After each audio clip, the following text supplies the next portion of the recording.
ولله الأسماء الحسنى فادعوه بها وذروا الذين يلحدون في أسمائه سيجزون ما كانوا يعملون.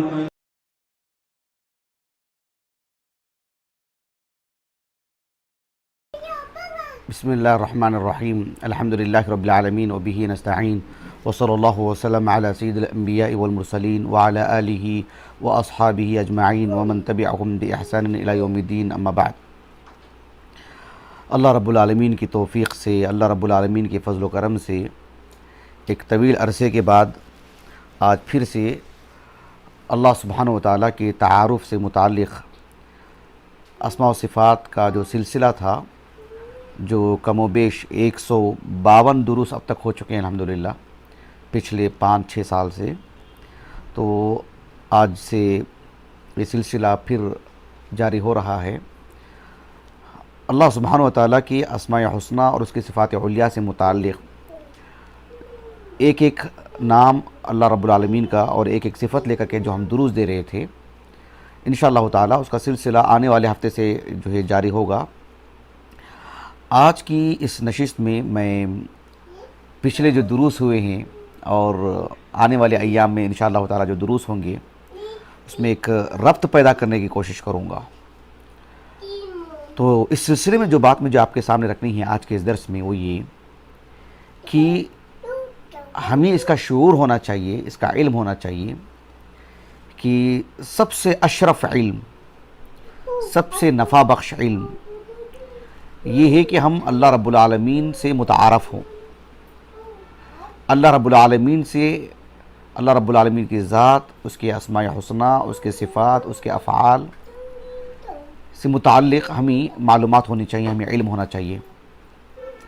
اس لیے کہ اللہ رب العالمین کا تعارف ہوگا تو تبھی یہ بات مکمل ہوگی کہ اللہ سبحانہ وتعالیٰ کی ہم عبادت کر سکیں. اللہ رب العالمین کا اگر ہمیں تعارف نہیں ہے، اللہ رب العالمین سے ہم واقف نہیں ہیں، تو پھر اللہ سبحانہ وتعالیٰ کی عبادت کیسے ہوگی؟ اور اللہ سبحانہ وتعالیٰ نے جس مقصد کے لیے ہمیں پیدا کیے ہیں اس کی تکمیل ہوگی، وہ اللہ کے تعارف پر ہی منحصر ہے. ایک دلچسپ بات یہ ہے کہ اللہ سبحانہ وتعالیٰ کے اسماء حسنہ، اس کے صفات علیہ، یہ جو پڑھنا ہے آپ غور کیجئے کہ اللہ سبحانہ وتعالیٰ ہمارے خالق ہیں. ایسے میں اللہ رب العالمین نے جب ہم کو پیدا کیے نا تو ہماری فطرت ہی میں اللہ رب العالمین نے اس بات کو پیوست کر دی ہے کہ ہم اپنے رب سے جڑے ہوئے ہیں فطری طور پر. آپ دیکھ لیجئے صرف یہ جو چاند سورج ہے، دن رات ہیں، یہ فطرت پر ہے. اللہ رب العالمین جس مقصد کے لیے انہیں پیدا کیے ہیں اس مقصد پر وہ کھڑے اتر رہے ہیں. اب جانوروں کو لے لیجئے، ان کا چلنا پھرنا، ان کا اٹھنا بیٹھنا، ان کی آوازیں، ان کا کھانا پینا، ان کا رہن سہن بتلاتا ہے کہ فطرت ہے. اور انسان اللہ رب العالمین نے جیسے فطرت پر پیدا کیے ہیں تو اللہ رب العالمین کا یہ احسان عظیم ہے کہ اللہ نے ہمیں جس مقصد کے لیے پیدا کیے ہیں تو ہماری فطرت میں اللہ نے اس بات کو رکھ دی ہے کہ ہمیں اللہ ہی کی بات کرنی ہے. ہماری فطرت میں یہ چیز ہے. اللہ سبحانہ وتعالیٰ نے سورۃ الروم میں بیان فرمایا فطرۃ اللہ التی فطر الناس علیہا لا تبدیل لخلق اللہ ذالک الدین القیم ولکن اکثر الناس لا یعلمون. یہ جو آیت کریمہ ہے سورۃ الروم کی، اس آیت کریمہ سے پہلے کی جو آیات ہیں آپ ایک نظر ڈالیے جس میں اللہ رب العالمین نے پوری کائنات کا اللہ نے تعارف فرما دیے ہیں.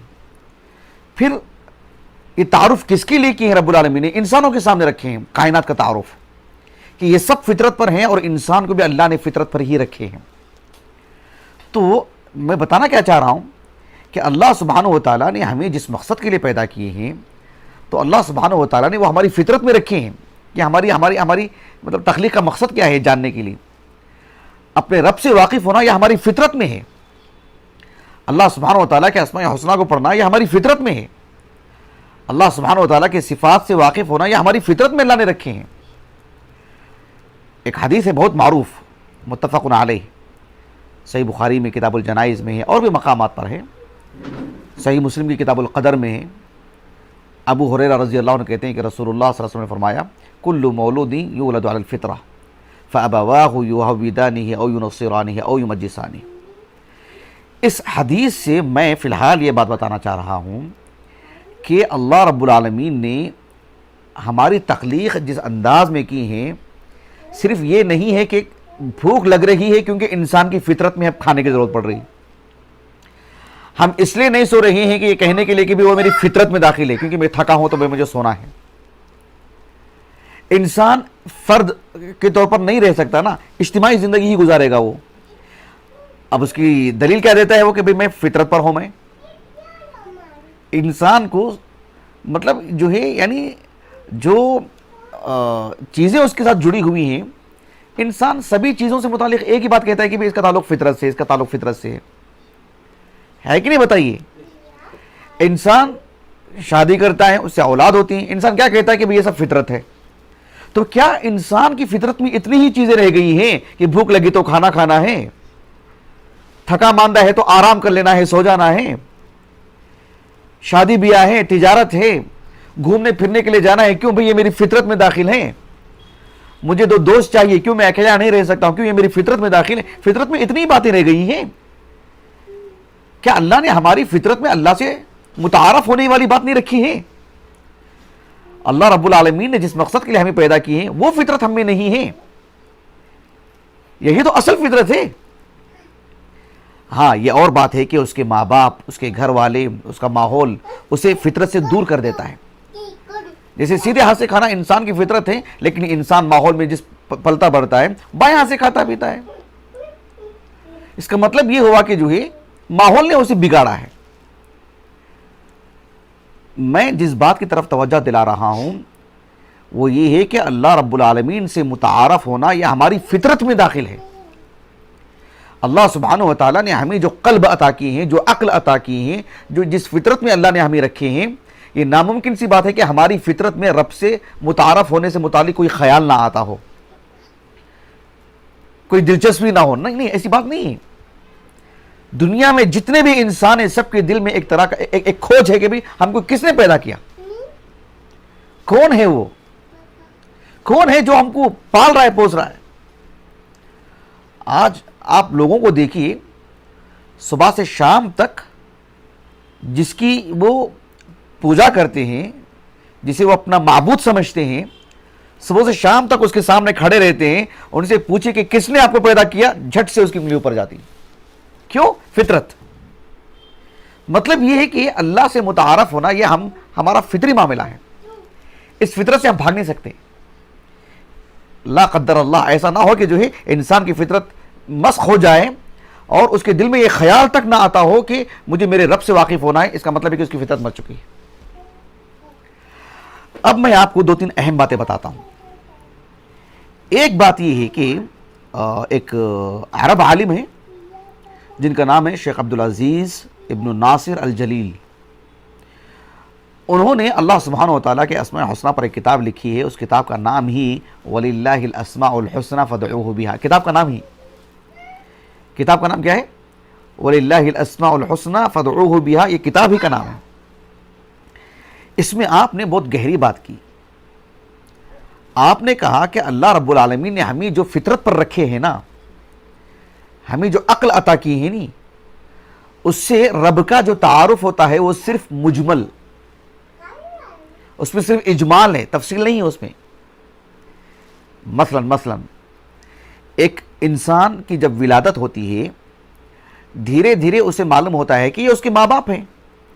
مطلب فطرت میں یہ بات ہے کہ یہ میرے ماں باپ ہیں کیونکہ یہ مجھے بچپن سے مجھے پالے پوسے، میرا بڑا خیال رکھیں وغیرہ. لیکن ماں کے کیا حقوق ہیں؟ Number 1، number 2، number 3. باپ کے کیا حقوق ہیں؟ 1، 2، 3. مطلب کیا اتنی تفصیلات بھی اس کی فطرت میں ہیں؟ ایسا نہیں ہے. انسان کی فطرت میں رب سے متعارف ہونے کی جو کیفیت اللہ نے رکھی ہے وہ مجمل. یعنی آپ پوچھیں گے ہم کو کس نے پیدا کیا، ہم کہیں گے کہ مطلب آپ عام لوگوں کو پوچھیں غیر مسلموں کو، اوپر والا. مطلب ہے کہ ایک مجمل تعارف تو اللہ نے فطرت میں رکھے ہیں، تفصیلی تعارف نہیں. میری بات واضح ہو رہی ہے آپ کو؟ ایک انسان کے دل میں اللہ نے جو فطری جو معاملہ رکھے نا رب سے واقف ہونے کا، وہ اجمالی طریقہ ہے، مجمل انداز میں، تفصیل کے ساتھ نہیں۔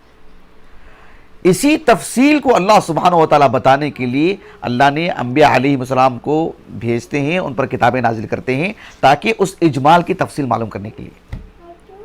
اللہ نے قرآن کیوں نازل کی ہیں؟ جو ہماری فطرت میں جو اجمال ہے نا، رب سے متعارف ہونے کا ایک کھوج کہ کون ہے جس نے مجھے پیدا کیا، یہ تو اجمالی چیز ہے۔ یہ اب اسی اجمال کی تفصیل کے لیے اللہ سبحانہ و تعالیٰ نے کتاب نازل کی، نبی کو بھیجے۔ اس دقیق نقطے کو سمجھنے کی ضرورت ہے۔ مطلب کیا ہے؟ رب سے تفصیلی طور پر معلومات لینے کے لیے ہم کو اللہ رب العالمین نے ایک ہی راستہ رکھا ہے، وہ ہے اللہ سبحانہ و تعالیٰ کی کتاب جو اللہ نے محمد پر نازل کی صلی اللہ علیہ وسلم۔ اگر اس کو ہٹا دیں گے، سب مجمل انداز میں گفتگو کریں گے، بھٹک جائیں گے۔ کوئی کچھ کہے گا، کوئی کچھ کہے گا، کوئی کچھ کہے گا، بولے گا کہ میں یہاں کچھ رکھ لوں گا تاکہ مجھ میں کچھ یکسوئی آئے۔ کوئی بولے گا کہ میں کسی کو مانتا ہی نہیں ہوں، میں دس باتیں آج دیکھ رہے نا، لیکن کوئی بھی یہ انکار نہیں کر پا رہا ہے کہ اس کائنات کو کوئی چلا رہا ہے۔ کیوں؟ فطرت اپیل کر رہی ہے اس کی، اللہ نے فطرت میں یہ بات رکھ دی ہے۔ تو اپنے رب سے متعارف ہونا، اپنے رب سے واقف ہونے کی جو کھوج ہے وہ اللہ نے فطرت میں رکھی ہے، لیکن اس کا تعلق صرف اجمال سے، مجمل ہے۔ اجمالی تعارفی اللہ نے ہم کو عطا کی ہے فطری طور پر، لیکن تفصیل جاننے کے لیے کہ اللہ رب العالمین کا نام بنام کیا ہے، نام کا معنی کیا ہے، اس نام کا معنی کیا ہے، اللہ کی صفات کیا ہے، اللہ کی قدرت کیا ہے، اللہ سبحانہ و تعالیٰ نے ہمیں کیوں پیدا کی ہیں، اللہ کی عبادت کرنی کیسی ہے، یہ جو تفصیلات ہیں یہ اللہ نے ہمیں یوں ہی نہیں عطا کی ہیں، وہ ہماری فطرت میں نہیں رکھے ہیں۔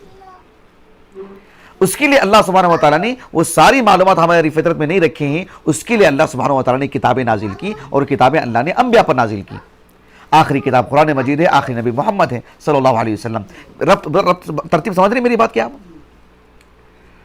میں آج کی اس نشست کو چونکہ مختصر انداز میں پیش کر رہا ہوں، اپنی بات کو ختم کرتے ہوئے میں ایک تقسیم بتاتا ہوں کہ اللہ سبحانہ و تعالیٰ سے ہمیں جو واقفیت جو ہونی ہے، اس علم سے متعلق اہل علم نے کچھ تقسیم کی ہے۔ آپ نے اکثر سنا ہوگا شرعی علم کی اہل علم کئی طرح سے تقسیم کرتے ہیں، نہیں کرتے ہیں؟ ایک بڑی تقسیم اہل علم یہ کرتے ہیں کہ شرعی علم ایک وہ ہے جو اساسی علم ہے، ابتدائی علم ہے، ایک وہ علم ہے جو تفصیلی علم ہے، جو اہل علم تقسیم کرتے ہیں۔ جو اساسی علم ہے، اہل علم کہتے ہیں کہ یہ فرض عین ہے، ہم اپنے رب سے واقف ہونا، آخری نبی محمد ہیں صلی اللہ علیہ وسلم، ان پر ایمان لانا۔ ظاہر بات ہے بغیر معلومات کے کیسے ایمان لائیں گے؟ اللہ سبحانہ و تعالیٰ کی کتاب قرآن مجید سے متعلق ایمان لانا اور معلومات کے بغیر کیسے ایمان لائیں گے؟ آخرت کے دن ہے برحق اس پر ایمان لانا، نماز پڑھنے کا پورا طریقہ معلوم کرنا، ایک مسلمان پر روزہ فرض ہے تو پھر روزے کا طریقہ معلوم کرنا، یہ سب کیا ہے؟ یہ اساسی علم ہے، ہر فرد کو پڑھنا ہے۔ اس سے یہ نہیں کہ وہ فلاں صاحب عالم دین ہے اور فلاں نہیں ہے، تو ایسا نہیں، اس میں تو کوئی تفریق نہیں ہے۔ لیکن شریعت کا جو تفصیلی علم ہے، پوری جزئیات کے ساتھ ساری باتوں سے متعلق زندگی وقف کر دینا شریعت سے متعلق پڑھنے کے لیے، پھر یہ علم تو فرض کفایہ ہے جو اہل علم تقسیم کرتے ہیں۔ لیکن میں اس پر گفتگو نہیں کر رہا ہوں آج۔ جو اللہ سبحانہ و تعالیٰ کی شریعت کا جو علم ہے، اس سے متعلق اہل علم نے اور بھی طرح کی تقسیم کی ہے۔ مثال کے طور پر شیخ الاسلام ابن تیمیہ رحمہ اللہ، آپ کا جو ایک عظیم علمی سرمایہ ہے مجموع الفتاوی کے نام سے، مجموع الفتاوی اس کی ترتیب کیا ہے اور اس کو کس نے مرتب کیا ہے، کب مرتب ہوا ہے، اس پر ہم نے تو مستقل 10 دے دیا الحمدللہ۔ تو مجموع الفتاوی کی جو تیسری جلد ہے، جس میں اور اس سے آگے پیچھے سب جو ہے یعنی عقیدہ اور منہج پر گفتگو ہوئی ہے، شیخ الاسلام ابن تیمیہ رحمہ اللہ سے ایک سوال ہوا کہ مل علم باللہ، اللہ سبحانہ و تعالیٰ پر ایمان، اللہ سبحانہ و تعالیٰ کی ذات سے متعلق علم حاصل کرنے کا کیا مطلب ہے؟ مل علم باللہ، ایک سوال ابن تیمیہ سے کیا گیا رحمہ اللہ کہ اللہ سبحانہ و تعالیٰ سے متعلق علم حاصل کرنا، اس کا کیا مطلب ہے؟ شیخ الاسلام ابن تیمیہ رحمہ اللہ نے کہا کہ اللہ سبحانہ و تعالیٰ سے متعلق علم حاصل کرنا، کہا کہ اس کی دو نوعیتیں آپ نے بتائیں. کتنی نوعیتیں؟ دو نوعیتیں آپ نے بیان کی. کہا کہ ایک نوعیت یہ ہے اس علم کی، کہا کہ العلم بہ نفسہ، شریعت کے علم کا ایک حصہ وہ ہے جو اللہ سبحانہ و تعالیٰ کی ذات سے متعلق علم حاصل کرنا، کہ اللہ سبحانہ و تعالیٰ کی ذات، اللہ رب العالمین کے نام، اللہ رب العالمین کی صفات، اللہ رب العالمین کی جو ہے جو تعارف ہے اس سے متعلق علم حاصل کرنا. اللہ رب العالمین الرحمن ہیں، الرحیم ہیں، احد ہیں، الصمد ہیں، اللہ سبحانہ و تعالیٰ، سمجھ رہے نا، اور اللہ رب العالمین کی صفات وغیرہ. تو ایک تو شرعی علم کا ایک حصہ وہ ہے العلم بہ نفسہ، اللہ رب العالمین کی ذات سے متعلق ہی علم حاصل کرنا، یہ شریعت کی علم کا ایک حصہ ہے. شریعت کے علم کا ایک وہ حصہ ہے العلم بالاحکام الشرعیہ، اللہ رب العالمین نے جو شریعت نازل کی ہے اللہ کی عبادت کے لیے، یعنی ایک ہے اللہ کا تعارف کہ اللہ کون ہے، ایک تو علم کا آدھا حصہ وہ ہے، اور علم کا آدھا حصہ وہ ہے العلم بالاحکام الشرعیہ، کہ اللہ کے تعارف کے بعد اب اللہ کی عبادت کرنی ہے نا، کہ وہ ہمارے رب ہیں، تو اب اس کی عبادت کیسے کی جائے گی، پھر وہ آدھا علم ہے. یہ تقسیم کی ابن تیمیہ رحمہ اللہ نے، العلم بہ نفسہ اور العلم بالاحکام الشرعیہ. تو ہمارے جو دروس چل رہے ہیں پچھلے 5 سال سے، ان دروس میں جو بات کی جائے گی وہ علم کا وہ حصہ جو العلم بہ نفسہ، العلم بالاحکام الشرعیہ، وہ ہمارے موضوع میں داخل نہیں ہے، وہ ہمیں مقصود نہیں ہے. ان دروس میں شرعی علم کی تقسیم کر کے بتا رہا ہوں کہ ہمارا حصہ کون سا ہے. ایک مزید بات بھی میں آپ کو یہ بتاتا ہوں کہ اہل علم نے جو شیخ الاسلام تیمیہ رحمہ اللہ نے 2 تقسیم بتائے نا، ایک ہے العلم بہ نفسہ، ایک ہے العلم بالاحکام الشرعیہ. لیکن جب ہم نے اس کو اپنا مقصود بنا لیا کہ العلم بہ نفسہ، اللہ کی ذات سے متعلق، اس کی صفات اور اس کے ناموں سے متعلق ہم پڑھنا ہے، وہ ہمارے دروس کا حصہ ہے، تو پھر اس علم کو بھی اہل علم نے 2 حصوں میں تقسیم کیا. کس اعتبار سے 2 حصوں میں؟ کہا کہ اس علم کا ایک حصہ وہ ہے جس میں ہمیں یہ پڑھنا مقصود ہوتا ہے کہ اللہ سبحانہ و تعالیٰ پر ایمان لانا، صحیح طریقہ کیا ہے اللہ پر ایمان لانے کا، اللہ کے ناموں کو پڑھنے کا صحیح طریقہ کیا ہے، اللہ سبحانہ و تعالیٰ کی صفات پر ایمان لانے کا صحیح طریقہ کیا ہے، اور اللہ سبحانہ و تعالیٰ پر ایمان لانے میں، اللہ کے صفات پر ایمان لانے میں، اللہ رب العالمین کا جو تقدیر کا جو معاملہ ہے اس پر ایمان لانے میں صحیح طریقہ کیا ہے وہ معلوم کرنا، اور اس میں انحراف کیسے کیسے آیا، کون کون منحرف ہوئے، انحراف کی کیا صورت تھی، اس کو جاننا، اس پر رد کرنا، یہ ایک حصہ ہے. اس پر ہم نے گاہے بگاہے کافی کام کیا اللہ کے فضل و کرم سے الحمدللہ. لیکن ایک دوسرا جو حصہ ہے وہ بہت ہی اہم ہے، اس پر ہم زیادہ توجہ دیتے ہیں اکثر ہمارے دروس میں، وہ یہ ہے کہ اللہ رب العالمین کے ناموں کو پڑھنے کا ہماری زندگی میں اثر کیا ہونا چاہیے. بحیثیت ایک مومن اور بحیثیت ایک مسلمان، اللہ سبحانہ و تعالیٰ نے ہمیں پیدا کیے ہیں، اللہ کے ایک نام کو ہم پڑھے ہیں، اس نام کا ہماری زندگی سے کیا تعلق ہے، ہماری جو تعبدی جو زندگی ہے عبودیت والی، اللہ کے ہم بندے ہیں، اس نام کا کیا تقاضا ہے، کیسے اللہ سبحانہ و تعالیٰ کی عبادت ہوتی ہے اس نام سے، کیسے سوال کیا جاتا ہے اللہ سبحانہ و تعالیٰ سے اس نام سے، ہماری زندگی میں اس کا کیسے اثر ہو، یہ ایک دوسرا حصہ ہے، اور اس کو ہم نے اپنے دروس میں غالب رکھا ہے. اس حصے کو اچھی طرح بات واضح ہو گئی. تو اللہ سبحانہ و تعالیٰ کے ناموں کو پڑھنا جاننا یہ آدھا علم ہے، اور آدھا علم اللہ رب العالمین کی شریعت سے واقف ہونا ہے، جو ابن تیمیہ نے فرق کیا رحمہ اللہ. اور پھر اس علم کو بھی لے لیں تو اس علم سے متعلق بھی اہل علم کی 2 طرح کی خدمت ہوئی ہے. ایک ہے کہ اس بات کو انہوں نے ثابت کیا کہ اللہ پر ایمان لانا، اللہ کی صفات کو پڑھنا، اللہ رب العالمین کی جو تقدیر کا جو معاملہ ہے اس پر ایمان لانے کا صحیح طریقہ کیا ہے، اور جو ہے اس میں انحراف کہاں ہوا ہے، کیسے ہوا ہے، ان پر رد کیسے ہوگا، یہ ساری تفصیلات جاننا بھی اس کا ایک حصہ ہے، جسے ہم نے مطلب کافی اس پر ہم نے زور دیا الحمدللہ، گفتگو کی. لیکن اس کا جو دوسرا حصہ ہے وہ ہے اصل الاصیل، وہی ایک خلاصہ، وہی ما حاصل ہے ہمارے یہاں جمع ہونے کا، وہ ہے کہ اللہ رب العالمین کے ان ناموں کو پڑھنا اور ان صفات کو پڑھنا، اس کا ہماری زندگی سے کیسے تعلق ہونا چاہیے، کتنا اثر ہوگا اس کا ہماری زندگی میں۔ تو یہ جو ہے پچھلے دروس سے میں نے ایک ربط پیدا کرنے کی کوشش کی۔ انشاءاللہ تعالی آنے والے ہفتے سے اللہ سبحانہ و تعالی آسانی فرمائے، توفیق عطا فرمائے کہ ہم اللہ رب العالمین کی ایک ایک صفت یا ایک ایک نام لے کر کے اس سے متعلق انشاءاللہ درس دیں گے، گفتگو کریں گے۔ اللہ رب العالمین ہمیں اخلاص عطا فرمائے، اللہ رب العالمین ہمیں اپنا قریبی بندہ بنائے، اللہ سبحانہ و تعالی کی ذات، اس کی صفات، اس کی اسماء حسنہ سے متعلق اللہ تعالی ہمیں وافر علم عطا فرمائے اور اس علم کو ہمارے لیے نفع بخش بنائے۔ اللہ سبحانہ و تعالی اس علم کو ہمارے لیے وبال بننے سے ہماری حفاظت فرمائے۔ سبحانک اللہم و بحمدک، اشہد ان لا الہ الا انت، استغفرک و اتوب الیک۔